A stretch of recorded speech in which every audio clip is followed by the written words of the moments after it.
Okay, welcome to the WorldTeach webinar focused on international summer teaching opportunities.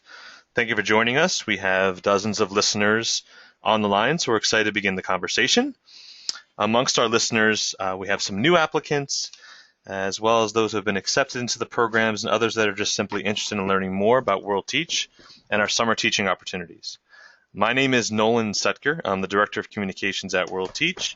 And I was actually a teacher in Brazil, in Rio de Janeiro, for 4 years, and did some curriculum development in a favela named Rocinha, one of the slum areas around Rio de Janeiro. We have 4 panelists joining us, 3 of whom are recent summer alumni, and the other, our summer program coordinator in Nepal, Ganga, coming in live all the way from Nepal, and it's about 6 a.m. Local time for him. So thank you, everyone, for joining us, and let's get started. So quickly, just so you know who's behind here, I'm going to go through quickly. That's my name. My name's Nolan. I have about 14 years of various professional experience in the business field, as well as a teacher and in international education. Spent 4 years in Brazil, as I mentioned. I have a fluency in Portuguese and speak some Spanish and French. Undergraduate degree at Penn State, and I'm the current Director of Communications here at WorldTeach, and did a master's in international education and policy at the Middlebury Institute of International Studies. And what I'll do is go over a broad view of what our programs have, and then we will get more specific with speaking to our alumni, as well as Ganga, our summer program coordinator in Nepal. So the agenda for today, we're going to address the general summer program details like logistics, dates, what and where our volunteers teach, and the layout of the 2-month program. Then we'll address why there is a volunteer fee and how to fund your service. After that, we'll cover the support and training that's provided to our volunteer teachers, and then we'll quickly review the application process and volunteer qualifications. The majority of our discussion tonight will come directly from our previous volunteers and coordinator. On the line with us right now, as mentioned, are 4 panelists who were all volunteer teachers except for Ganga in 2015 or 2014. They'll be answering questions about their experiences, therefore giving us a brief glimpse into summer programs.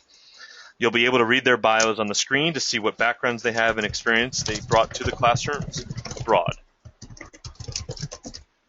So let's see here. So let's quickly review our summer program logistics. As you'll see, we have 6 program countries listed here. We have a total of 8 at WorldTeach for the summer of 2015. However, 2 of them are currently closed. So we're going to have these 6 programs as we're focused on. So WorldTeach partners with independent partners in developing and middle-income communities to provide volunteer teachers in places that wouldn't otherwise be able to afford native English teachers or qualified teachers in the summer. Our volunteers are full-time teachers in English, computer technology, and other subjects at schools, camps, community centers, and adult education centers. The program departure dates fall in the first week of June and returning early to mid-August. Our programs are 8 weeks long, with the first week being in-country orientation, which we'll address in more detail shortly, followed by 6 weeks of teaching at your site, and then a final week of end of service, which is group travel to local sites while reflecting and analyzing the work that you did in the classroom. We'll get into more specifics of housing, meals, support, and training as we continue.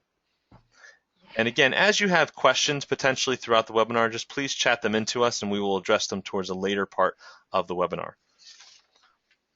Moving along. So the biggest question we have, especially our summer programs, as they have a higher cost than our year-long, is why do you have to pay to volunteer? As mentioned, WorldTeach is working in developing communities. Therefore, we're working with schools and government organizations that don't have expendable funds. Our year-long programs are funded by our in-country partners because it is a huge investment for their communities. But the shorter time frame of our summer programs is too short for them to invest in. Therefore, the volunteer pays for all in-country support, which we'll review in the next slide.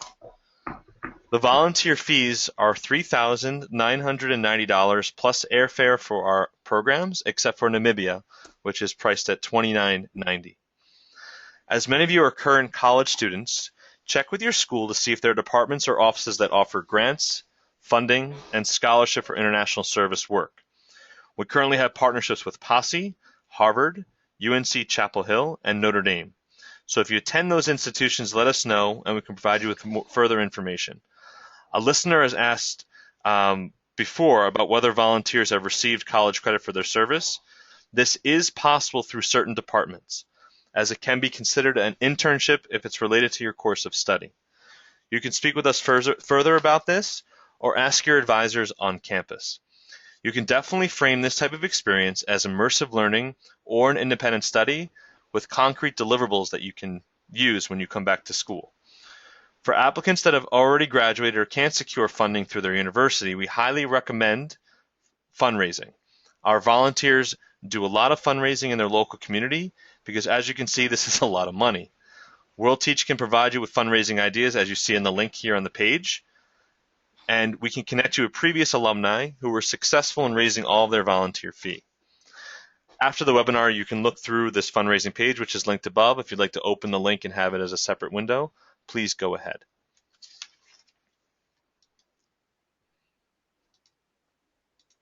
So again, all the things I'm going over right now are general about all of our programs, and we'll get more specific with all of our panelists as well as we come up to each individual country. So this is one of the most important topics to cover as we look about support and training. This list is what your volunteer fee will pay for. This covers your work visa, housing and meals, health and emergency evacuation insurance, orientation and training conferences, a week of group travel excursions, field staff, and in-country transportation. First off, I'm sure many of you are thinking, I've never taught before, how will I know what to do? WorldTeach takes our orientation very seriously, which is the first week upon arriving in country. The group will have extensive teacher training sessions each day. You'll receive curriculum and lesson plan resources that have been designed specifically for your country and assignments. And you'll have local language classes each day as well. During orientation, you'll be reviewing health and safety precautions for your country, and will most likely visit the local embassy for a safety briefing. Once you get to your placement, you'll check in with your home field staff to ensure everything is going well in the school and in your home. This can be done via email, phone, in person, and so on. Most volunteers will choose to buy telephones, and you'll be able to find access to the internet, whether at your school, home, or in town, though of course that's dependent on each site location. Additionally, almost all volunteers will be living with host families or with other volunteers in volunteer housing, and normally will be the only volunteer in their house with our host families and in their community. You could be 30 minutes away from the closest volunteer or even further. All meals will be provided by host families or the host schools. This includes orientation time as well. Therefore, there should be minimum amount of pocket expenses once you're in country. Moving along. So overall application process and volunteer qualifications. So our volunteers are generally, as far as a dominant number, those still in college as undergrads, although we've had volunteers in the past who have been through a career already and in their 60s or 70s have decided to explore the world. A native English speaker of any nationality, again, current college student or older with any academic focus or major, as many of the things that you learn, as mentioned in the next point here, are interchangeable as far as any type of career you'd like to have. You need it absorbs you with flexibility, patience, and open-minded attitude, so no teaching experience is necessary. No local language fluency is required, but if you are going to attend one of our programs, we highly suggest you doing some classes or some research on your own to at least learn a basis for the language before you arrive. Items needed for your application are your resume and a personal statement, which you'll find on our application page on our website, and one letter of recommendation. Program dates and deadlines apply to the country program of your choice, ideally your first two.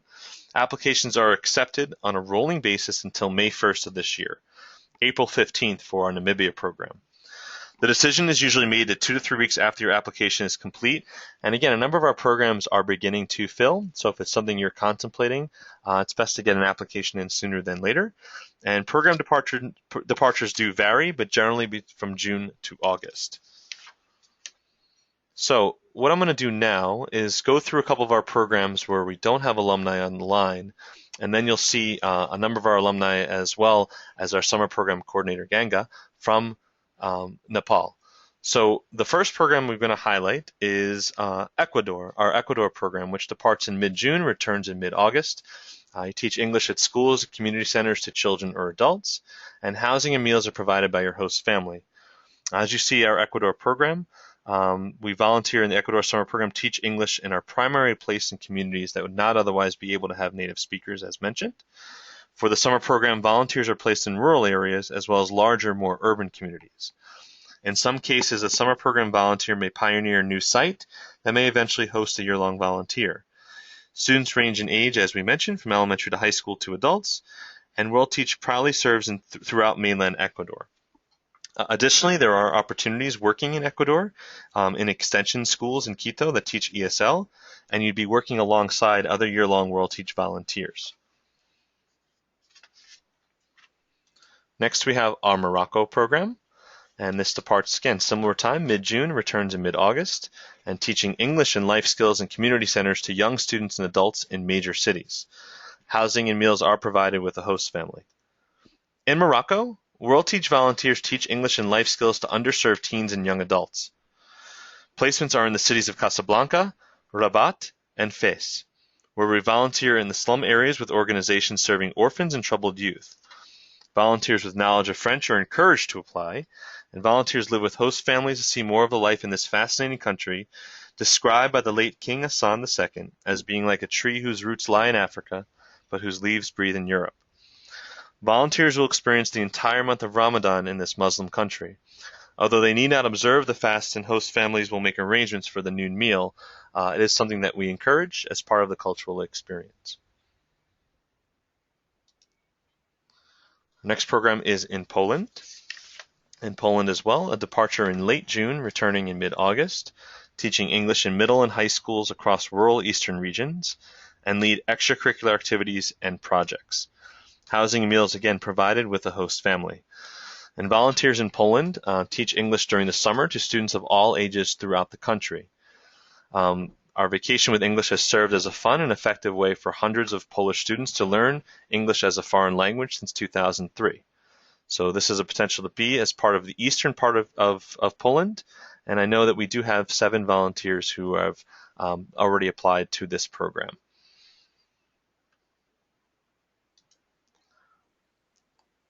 Next, we have our Namibia program, where we have Peter O'Donnell on the line. Peter, are you there? Yeah, I'm here. Peter, can you quickly introduce yourself and kind of your background, as well as you were a Posse scholar, is that correct? Yes. So just give a little background on yourself, introduce yourself to the people who are listening. All right. Hey, guys. So my name is Peter O'Donnell. I'm currently a sophomore at Center College in Danville, Kentucky. I'm studying international studies with a double minor in politics and religion. As was stated before, I am a Posse scholar at Posse Boston. And so, yeah, and I did the summer Namibia this past summer. Great. Thank you, Peter. So quickly, as you see our Namibia program, this goes alongside our year-long program in very specific locations and communities. You teach IT, information technology, English, and other subjects in primary and secondary school, and housing and meals provided by your host family. But quickly to Peter, how was it teaching computer literacy to your students? Did you have experience in that before? So no, not at all. I think it's actually pretty funny now that I think about it, because I was going into this experience thinking I was going to teach English. But one thing I realized is that when you teach something like computers, you also teach a lot of different skills, not just English, but you teach a lot of reflective, creative writing, a lot of other aspects that computer literacy kind of is the umbrella of. And so I had no experience teaching computers, obviously. I'm an international studies student in college, so I was really like flipping out and didn't know really what to do. But once I got into the classroom, it was natural. These kids really want to learn what the computer was, and I had a varying amount of skills within the kids. Some were very, they've seen a computer, they know how to work with it. Others have never seen it before in their lives. So it's very varying. But it really was very beneficial to teach something like computer literacy. Awesome. How are the resources inside of your classroom in regards to teaching computers and literacy? So yeah, so my classroom was actually pretty well stocked. We had roughly, I want to say, maybe 14 to 16 computers, big desktop computers. And so I had about maybe 30 learners or students in the classroom, so, they had to share. But for the most part, it was easy for me to present. My school actually gave me a projector screen that I could help teach the students, hands-on teaching. And so, yeah, like my computer lab was, something very comparable to, the United States.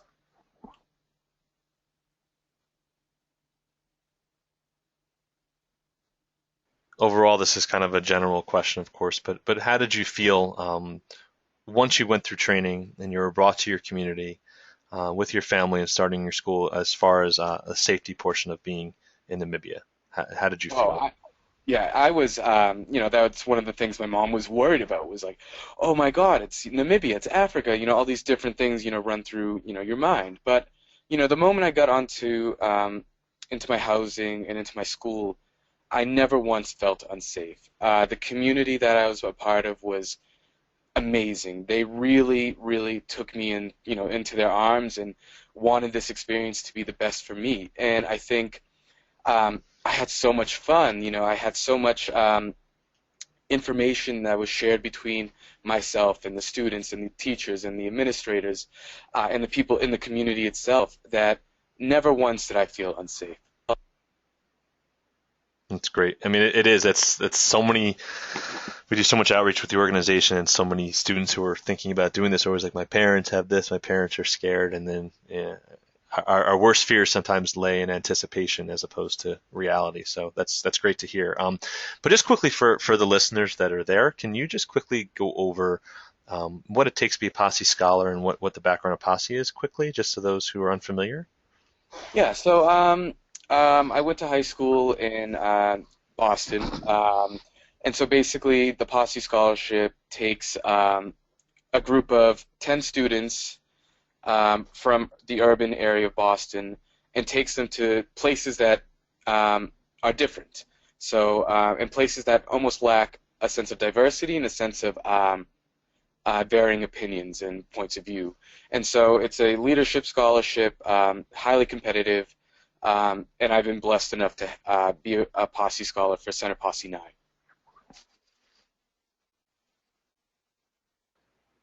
Thank you, Peter. So moving back to Namibia, was there a particular cultural moment or experience or event that you got to partake in that stands out? Yeah, actually, so we were on our mid-service trip. I don't know if you guys have talked too much about this yet, but we went to Apua, which is the land of the Himba people.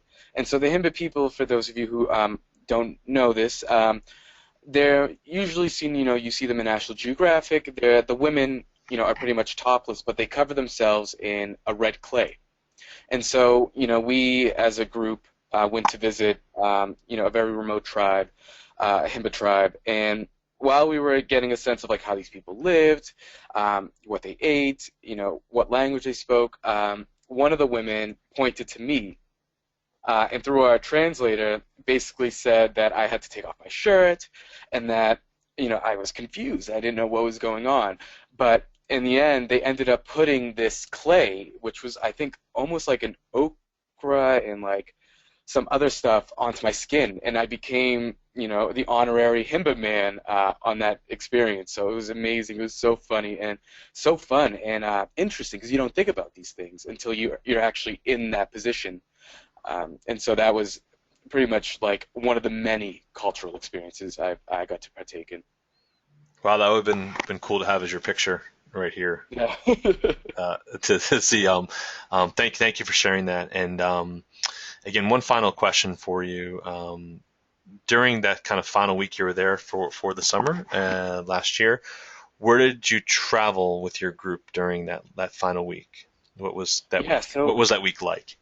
yeah, it was amazing. After teaching, for such a long time, having this week was incredible for us because we, as the volunteers and our field director, we got bonded much closer together. We visited Etosha National Park, which was incredible. We got to camp out in like, of course, a protected area, but basically we got to see elephants, rhinos, giraffes, zebras, everything. Right, we were in a car, so we did our own personal safari, and it was amazing. After that, we drove a little bit south to these cave paintings. And like what was interesting about this, I'd never heard of these cave paintings, but they're one of the oldest on record, which I didn't know about. It was amazing just to be able to see something like that. We continued on to the coast, where we reached Swakopmund. And so Swakopmund is a very interesting place in Namibia because it's right on the Atlantic Ocean, and it's very, lush and green. Almost reminds me of like a German town or German city. Um, but what surrounds it is the desert. And so, we as volunteers were given time on our own to explore Swakopmund, and a few of us went skydiving, we did sandboarding, we got to see a lot of the different stuff that was Namibia because we were so used to one part of it. And Namibia is such a big country that it's so varied in terms of its landscape. And then after that, we spent our last night at a beer house in Windhoek, which was awesome, and it was really cool because it was really interesting. It was a really interesting place just to have, the last meal in Namibia. It's awesome. That makes me want to go there. We have our program director in another room, Brett McSpadden, who was our field director in Namibia and then was a volunteer there for 2 years. So he had 4 years of experience there, and just thinking about hearing your experience, it really does makes you want to go and see everything. Do you have one final thing or recommendation you would give to anybody who's listening, who's thinking about doing a summer program? Recommendations or advice? Yeah, so I would say, keep an open mind. When you look at the other countries on the list, Namibia wasn't, on the top of my list. However, when I looked at everything, I thought about, the experiences that I could potentially have, in Namibia, in Africa, and, the fact that that's a once-in-a-lifetime experience. And so I would say, the fact that it's computer literacy, if that's going to throw you off, or the fact that it's Namibia, if you don't know too much about it, that's fine. I think that should give you more reason to come to Namibia and just have an adventure, the time of your life, because these people, especially where I was in Ondobe, I can never forget them because they were the nicest, they were the most happy, they enjoyed life, and they wanted me to enjoy their life. And I think that was the most important thing for me. And just that one-to-one connection that seems like you had. That's wonderful. Thank you, Peter, so much for sharing. We're going to move to our next country, which is Nepal.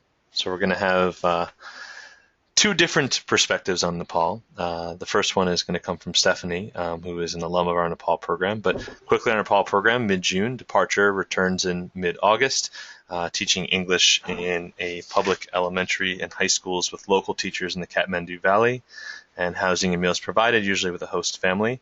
So we have Stephanie Abbas on the phone. Stephanie, would you like to introduce yourself to people listening?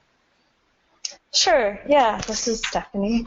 I was in Nepal 2 summers ago, and I stayed with a host family in Kathmandu. I taught 5th and 6th graders at a secondary school there. Currently, I'm a master's of social work student at the University of Minnesota, so I've been a few years out of undergrad. Great, thank you. So first question I had is after your orientation for just that week, this is relative to the 4 weeks with our year-long programs, did you feel prepared for your experience? Yeah, I felt like the Nepali language class that we had like an hour, I think, a day or so. That was really helpful in being able to know some basic phrases to communicate with the students and the teachers. And in terms of teaching materials, that was also very helpful because Ganga and the rest of the staff there were really knowledgeable and able to give somebody who didn't have a teaching background a lot of important skills to be able to bring to the classroom. And it was also great because there were about half of us weren't teachers and half were, and so we could kind of bounce ideas off of the people who were teachers in the U.S. And they could give us some tips and ideas for our classrooms. Great, thank you, Stephanie, so much. So as you started going through your experience in Nepal, did you struggle with the language or to communicate with people? Yeah, I'll start with that one. Yeah. Definitely there were a lot of people in Nepal who speak English, but at my school it was definitely in the classroom a wide range, I think, which was a challenge in terms of teaching. And some of the students really had a pretty good grasp on some basic phrases of English, and some were at a much lower level of English comprehension.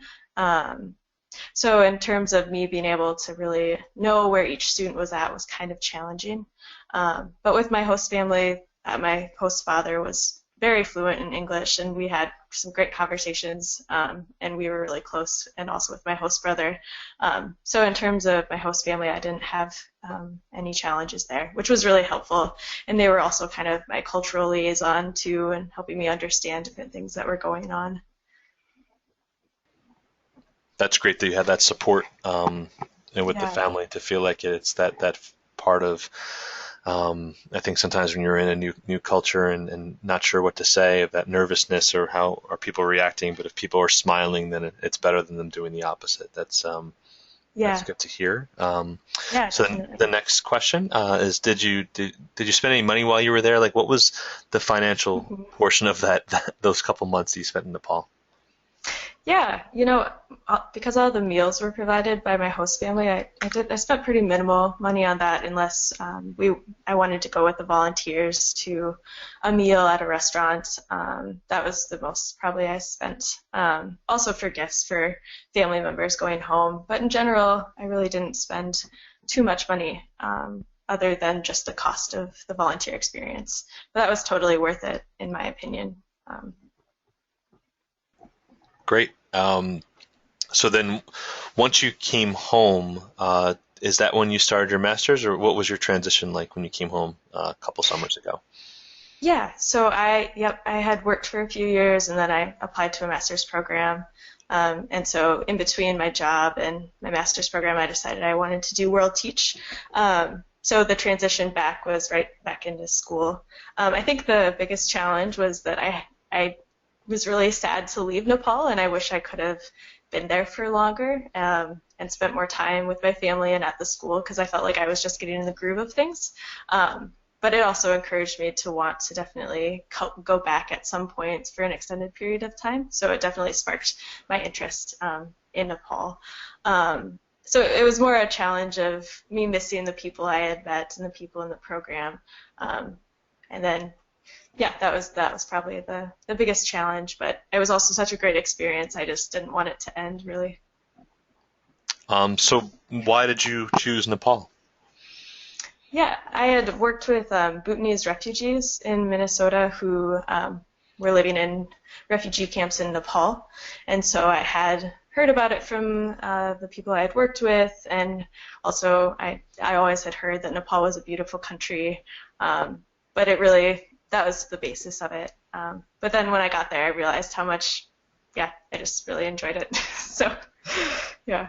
I also actually ended up taking Nepali language when I came back here, because I was so interested in going back to Nepal. Oh, that's wonderful. Did you have any teaching experience before you went? I did not. Minimal teaching experience, informal, like to adults, teaching some basic phrases of English, but no, other than just that week of orientation, that was really all I had. Okay. Well, thank you so much. Is there any advice you'd have for anybody listening as far as these types of programs and recommendations you'd have for them? Advice? Yeah.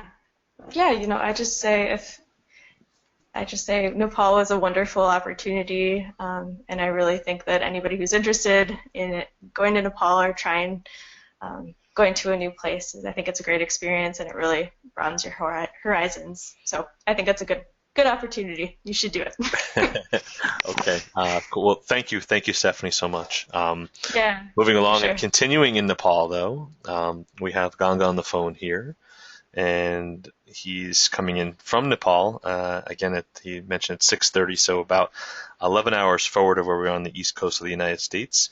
But please, Ganga, if you can, please introduce yourself to the listeners. Hello, my name is Ganga, and I live in Kathmandu, the capital of the country. And I am a teacher educator at a university in Nepal, and I am also the program coordinator for WorldTeach in Nepal. Yes. Great. So you can see Ganga has many different parts that he's involved with, and as far as with ESL or with the U.S. Embassy and the British Council, as mentioned in his bio here, as you see below. And he also was a Humphrey Fellow at BU, and which is very, very rare. I think that per university that maybe there's 19 or 20 fellows per university. How many fellows were you with at BU in 2010? 15. 15, okay. 15 from 11 countries. Incredible. So his background, as mentioned, very diverse. So, Ganga, can you tell us, how did the program begin in Nepal, the WorldTeach program? Right. So when I was at BU for my Humphrey Fellowship, I used to attend a forum at Harvard Graduate School of Education, Ask with Forum. And then when I was attending that forum, I heard about the WorldTeach program. And I actually went to the WorldTeach office and then met the director, and then I learned more about the WorldTeach program. So since in Nepal we teach English as a foreign language, and the craze for English is very increasing, and everybody wants to learn English, but we do not have that many native speakers teaching in school. I thought I should bring that program to Nepal. So I invited Helen, the then director of the WorldTeach in Boston, and then finally we decided that we should start this WorldTeach program in Nepal. So we started with the first pioneering group. You have just heard from Stephanie, her experience about being WorldTeach volunteer in Nepal. So that's how we started, actually. It was a good start. Thank you, Ganga. So thinking about the logistics as you started, how do you find the placements for the volunteers, both with who they live with as well as the schools that they teach? Actually, because of the kind of logistic regions, we wanted to place the volunteers within the Kathmandu Valley. So I talked to the school teachers and the principals and the district education office, and we selected the schools, and then we talked to the school principals and the English teachers there, and through the principal and school teachers we found the interested family which wanted to host the volunteers, and then we just placed them in the nearby residences, and some of them were English teachers by themselves, and some of them were not English teachers but the teachers teaching in the same school where the volunteers were teaching, and some of the houses were the kind of neighboring families who wanted to host the volunteers. So that's how we connected the volunteers to the host family. So it was through the schools. So that's pretty powerful, Ganga, as far as them living with families who have children who are potentially involved, or their involvement with the school, that it really was kind of a bridge and combination, that they were all immersed together and involved in it. Right. That's incredible to hear. So thinking about some of the volunteers that have come through, what are some of the best things or criteria you have for an ideal candidate to come to the Nepal program? What are some of the traits that you look for in someone that has success with it? Right. So I think Nepal is a combination of so many, so many cultures and languages. So we have a lot of diversity in Nepal.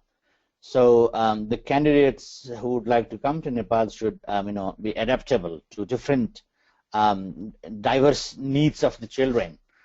So I think the volunteer is expected to be accommodative to the different cultural groups of the students that he or she will be teaching in the school, And also, Nepal is, as Stephanie said earlier, many people speak English, but if you go to the school context, because we work only with the public school system where there is very minimum English exposure for the students.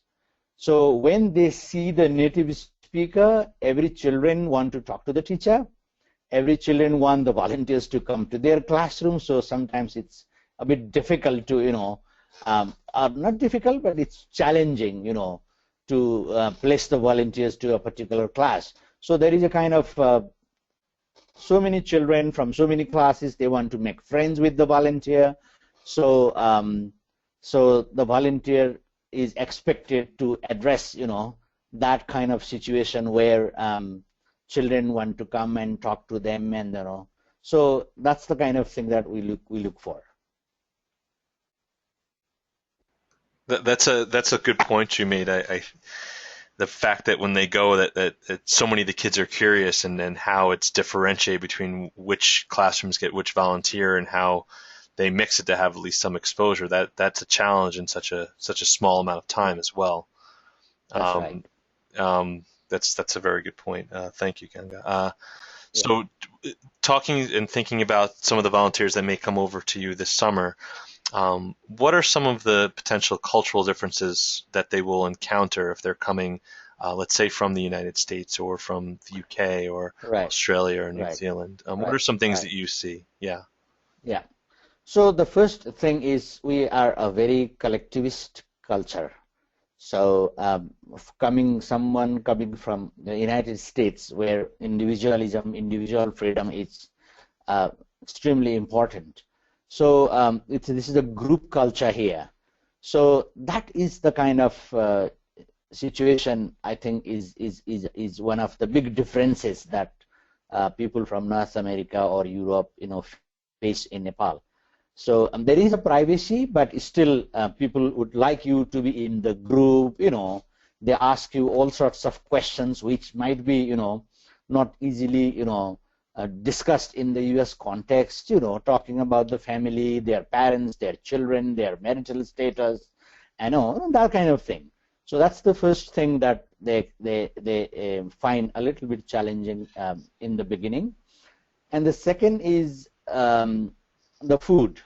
We have a different kind of food system, so it might take a while for the volunteers to get acclimatized with the food, and then in the family we have a kind of feast every morning and evening, and the host family ask you to eat as much as possible in their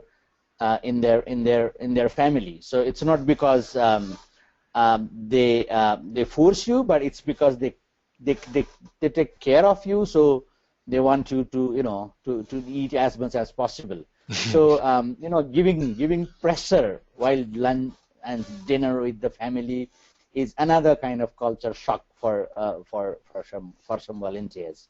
So before last year, we had that issue in some of the families where the volunteers were forcefully requested to eat as much as possible, and then there were food issues and things like that. So it's more of collectivist, individualist, kind of things. So that's the basic difference. Yeah, that collective versus individual is, I think, a shock sometimes someone hasn't experienced that there's nothing that's hidden. Everything is coming out and it's airing your grievances. And so is it okay for someone who's there to say no to some of the food? Oh yeah. I mean, you need to express that to them, and then otherwise they keep you putting on your plate, so that's the kind of custom in the families here. So that's wonderful. That was the kind of All right, that's wonderful. So thanks for all that sharing. Thank you. And so do you have any final words of advice, like as we mentioned the other panelists, that you would like to give to anyone listening and contemplating going to Nepal? I mean, Nepal is a very welcoming country. People are wonderful. We consider our guest as the representation of the gods. So everybody loves you. Everybody wants to talk to you, and then they have very high respect to the people coming into Nepal and helping the children. And in Nepal, particularly, the summer program is dedicated to the public school children who are not from the well-off family. They are from very poor families and very low income band, and then they have very minimum English in the school. So your contribution will reach out to the people who need support from people like you and the people of the United States. So I mean, it's a great contribution if you can make it into Nepal. Yeah, that's my final say. Okay, great. Well, thank you so much, Ganga, and thank you for sharing information as well, Stephanie, about Nepal. I know we've had a big part of Nepal. We're going to move to our next country, which is South Africa, and we have another panelist and alumni on the line, Sarah. So this program in South Africa is a mid-June to mid-August program as far as the duration of time, and the scope of the work is teaching and mentoring youth at township community centers and schools near Cape Town in an urban area, and housing and meals provided by a host family. Sarah, would you like to introduce yourself to those listening in? Hi, my name is Sarah. I'm a senior at Florida State University, and I was a 2014 volunteer. And I loved South Africa, and I'm excited to be here. Great. Thank you, Sarah. So you'll see that same part is how did you feel when you were in South Africa, when you were there overall? Did you feel comfortable and safe in regards to your housing and school and different activities you had? Yeah, definitely. Peter, who is the program coordinator in South Africa, did a really good job during orientation, sort of telling us what was a good idea, what was not. And he was really good about, we were able to check up with him if we had questions, and whatever environment we were in, and we had like weekly volunteer meetings to talk about different situations. But I think like a lot of different traveling situations, it's about like learning to be like respectful of where you are and like learning to be mindful of that. But I never felt unsafe in any capacity. Just being mindful, I think, was the biggest thing there. Oh, great. Thank you, Sarah. So as we've talked about a couple different programs, what was for you in South Africa one of the biggest cultural challenges you faced in this school or potentially in the community you were placed? I think, culturally, there were like a number of differences, but I think like one big thing that came up with a number of the volunteers is sort of the different teaching methods. So I think they do a lot more like different types of discipline. So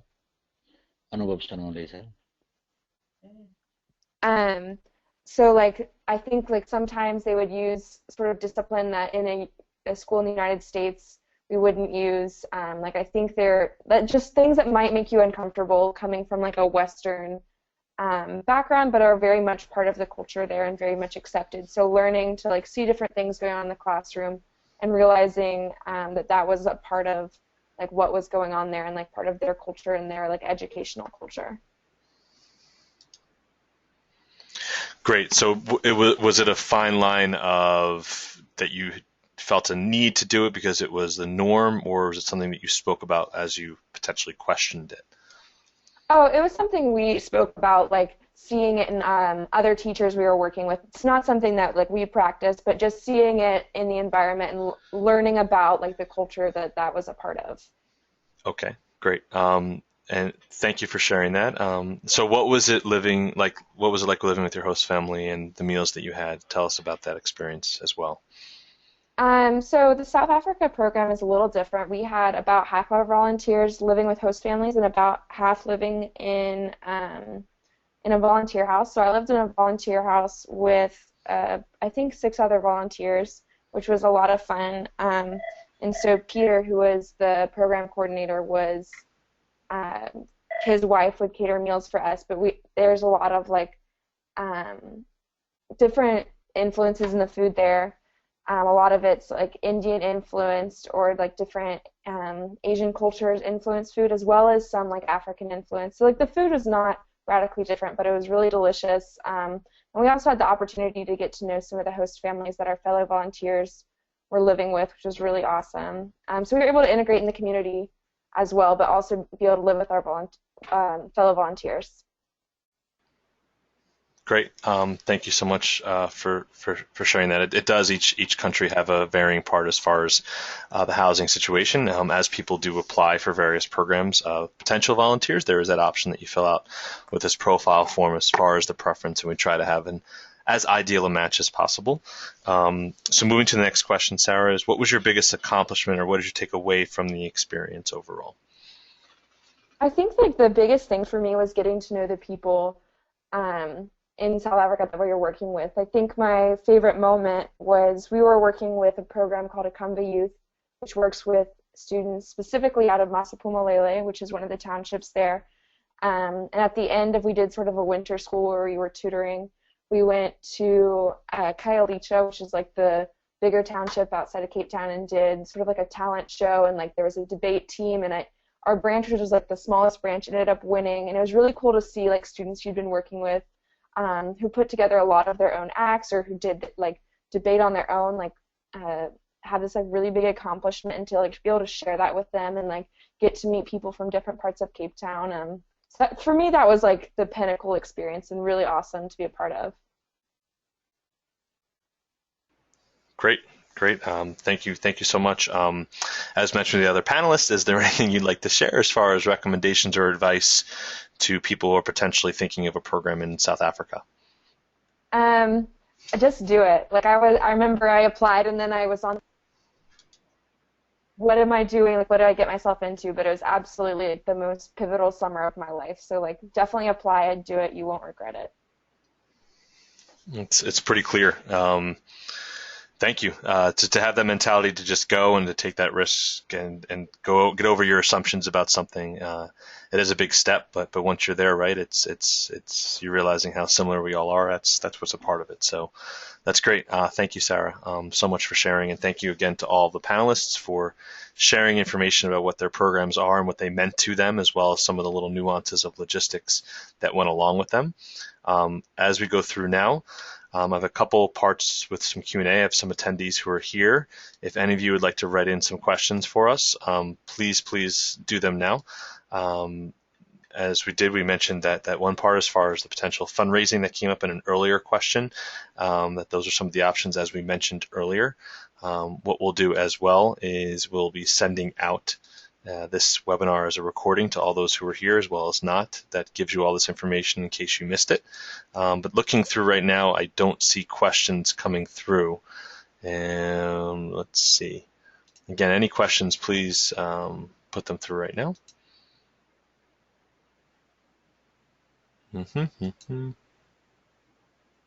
Okay, I don't see any questions coming.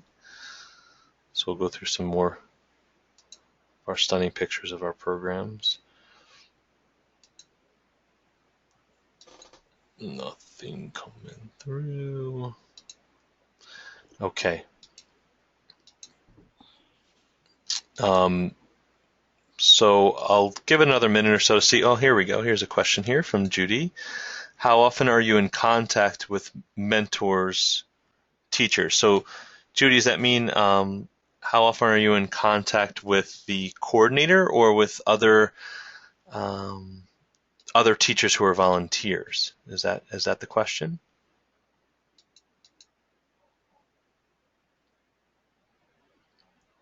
So the question again was, how often are you in contact with teachers? Those that help you to teach at the school. So I think that goes for each part. You can kind of speak about it. Some of the maybe Ganga, you can answer this question to start, and we'll go through. But how often are you in contact with teachers who are potentially helping with the volunteers who are in the school? Is there anything set up like that as far as the schools in Nepal? Right. So we actually ask the volunteers to teach with the English teacher, if possible. So the idea behind this is, if the volunteers co-teach with the local teacher, they can share the expertise with them. The local teacher may have some good techniques which they can share with the volunteers, and the volunteers may have some good techniques which they can share with the local teacher.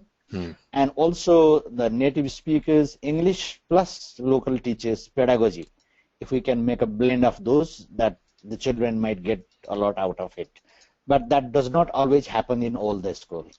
So in some schools that works very well, but in some schools, when we have volunteers, the local teacher have some other things to do, so the volunteers are on their own and they teach the students, but they help them on a regular basis. So if there are discipline issues and if there are any challenges, the local teachers. So pretty much on a regular basis, I would say. Great, thank you, Ganga. And then as we'll kind of go, Peter, did you have anything as far as an experience with working with some of the local teachers and potentially any mentors in your community?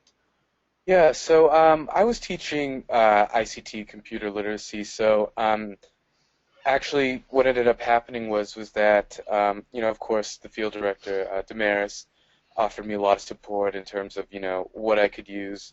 But for the most part, I was teaching a lot of these teachers how to use computers, and I think if I have to say I had like a mentor, I'd have to say it would be Miss Sophie, because she, there were classes that were very varied. Some classes, were very good in terms of their behavior and paying attention to me as I taught, but I did have some issues in terms of students' behaviors, and so Miss Sophie, really had a lot of experience teaching.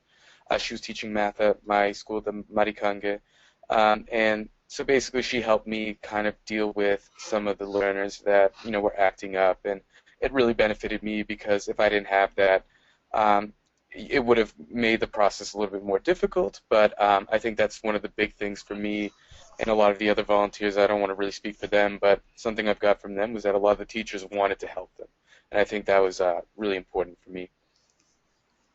Great, thank you, Peter. We'll go on to another question that came in, and this can go to Sarah first, and then maybe Stephanie as well. Can Sarah, can you describe a typical day that you had in the program as far as maybe a timeline? This is a request that came in from one of our listeners as well. Well, it did vary a little bit throughout the program, but I'd say typically get up at 7, eat breakfast, and probably be out the door by 7:30. Our program coordinator would come and pick us up, and then we'd go to the classroom where we were working. We'd go to the school in one of the communities, and so depending on what my program was divided into 2 different parts. One where I was working with sort of a summer program or a winter school, and one where I was working in a classroom. So when I was in the classroom, we would do our morning exercises, and then I would take groups out and we'd do reading groups and math groups. But in winter school, we would do different workshops in different subjects like English, economics, math, and then have presentations in the afternoon. So it did vary a bit, but I think it'd probably be a bit like a typical school day, broken up, but sort of a 7, 8 a.m. to 3 or 4 in the afternoon, and then the kids would go home, and then we'd have some time to decompress, or sometimes do after-school tutoring, and then spend time with our fellow volunteers or some volunteers with their host families, and sort of talk about the day, talk about what we needed to do the next day, do any planning if we needed to do that, or anything like that. Great. That's a great explanation. And then Stephanie as well, you want to describe your day, typical day? Yeah, sure. It was pretty similar. We'd get up around 7 o'clock and have some tea and a biscuit or something, and then a couple hours were free. I'd usually be around home doing some lesson planning, and then around 10 o'clock I'd walk to school. That's when school started at my school. And then the students all line up, and there's they sing the national anthem together, and there's some poetry, and sometimes they sing a poem or something. To all the students, it was just the typical starting of the day, and then there'd be a couple classes that I'd teach, and then there'd be a short break for a snack, and then a couple other classes, and then I'd go home. So that was a typical day, and there are 2 bigger meals, like Ganga had said, at I guess it would be 9:30 would be my lunchtime meal, and then there'd be that little snack in the afternoon, and then a bigger meal at night, maybe around 8. So that was a little different, but I got used to that for sure. Great, thank you, Stephanie. We have a couple more questions that have come in. We're going to take 2 more questions that have come in. This one was from, I think, Madeline. asking how much responsibility is involved with creating the curriculum and their own lessons, and she was particularly interested in Ecuador and Morocco. So we'll answer those a bit, but I think, again, the panelists that are online can speak a little bit. In general, because the summer programs are such short duration, Ecuador and Morocco, I can allude to the fact that once you are there, in Morocco, you're actually working in some community centers, so you're given some kind of overarching ideas of what should be presented in theme, and there's some part that they give to you as far as resources, but a number of the lessons day to day in curriculum is things that you will draw up, whether it's with somebody else, if you're doing a class together, or on your own. In Ecuador, and a lot of our placements that are in these kind of extension schools of the community colleges, you'll be given a number of resources again, and given as far as the scope of what's going to be done in the classes during the months you're there. However, the actual little nitty-gritty parts are things that you'll be responsible for. But of course, there's other people that are there that you can work with as far as partnering and potentially getting ideas. It's not going to be just you doing it on your own. There'll be plenty of people around you where you can discuss with them some of their ideas that they think would be best for the classes that you would do. But I'll quickly just ask, I'll go back to Stephanie. Stephanie, just thinking about with you in Nepal, what was it like as far as developing both your lessons and the curriculum? Was it something similar or very different than in Ecuador or Morocco? Yeah, so the students are tested based on the material of the government kind of issued books. So at least the teachers at my school really wanted us to focus on the books that were provided. So I would kind of have a little more, I'd be able to be more creative with the book, or I could bring ideas, but basically all of my lesson planning had to be around the things that were already in the curriculum. So it wasn't me bringing in something significantly different than what they were doing throughout the year. It would be just more activities that I could plan that would be a little different. Okay, great. Thank you. This last question is going to go out to Peter as well as Sarah. Just asking, this was a question that came in, how much free time do you have week to week? Was it easy to travel or have visitors? What was it like for you during the week, for you, Peter? Yeah, so there was, I was teaching a pretty hectic schedule, but, there was enough time for me to go visit the other volunteers. It's funny, myself and another volunteer, we had, we tried to at least go to each other's houses once a week, to bake cookies and sweets and stuff. So, yeah, it's pretty flexible. I think I actually took a trip to Zimbabwe because my principal had explained to me that he's from a different part of Namibia, and he gave me a lot of leeway. So I think as long as you talk to your principals and you talk to the administrative people there, they're really accepting. They want you to have the best experience possible. So as long as you can maintain sort of the your lesson plan and the time that you have with the various classes, I had to shuffle around some classes to do evening sessions and some later afternoon sessions, but it all worked out in the end. Great. And Sarah, what were some of your parts as far as your week to week? How much time you had as far as to yourself, travel, visitors, and so on? Well, for the most part, like during the week was pretty hectic, so we didn't do a lot of like traveling or anything like that. But on the weekends, we would go into Cape Town a lot, which is about like 45 minutes from where we were living. And they did, our program coordinators did make sure to give us opportunities to go to different places, both locally, like take us to, there's a lot of like beautiful sites around there. Like we went to some vineyards, we went to some local festivals. There was, I believe, a Bastille Day festival in July that we went to. So getting to take part in the culture was definitely something that was factored in, but it was more of a weekend thing. And you could arrange if you had someone visiting you or if you wanted to visit other people who didn't live close by, you could definitely work that out. But that was definitely for the most part on the weekends, and the weekdays were more about teaching and focusing on planning for the following days and things like that. Great. So there was a balance that you found there, and that seems, even that short amount of time, to find all the different cultural activities that were around. That's great. Thank you for the listeners for giving in those questions. and hope that they were answered. There's other details as well that we have on our website as well. There's some alumni reviews that you'll see. So the next steps for you those who are listening is read some alumni reviews, which we have online at this gooverseas.com website. We have some country experts and other people you can speak to in more detail as you consider doing one of our programs. We have day in the life videos on YouTube. So again, as I get to this point and wrapping this up, thank you so much to all the panelists coming in from near and far to explain a little bit about what their programs entail in this capacity. And again, for those who are listening, you can check us out on our various type of social media outlets, as well as our website, and email us if you have any more questions at info@worldteach.org. And thank you again to Stephanie, Sarah, Peter, and Ganga for taking time out of their schedules to be with us. Great, thank you. Okay, thank you guys.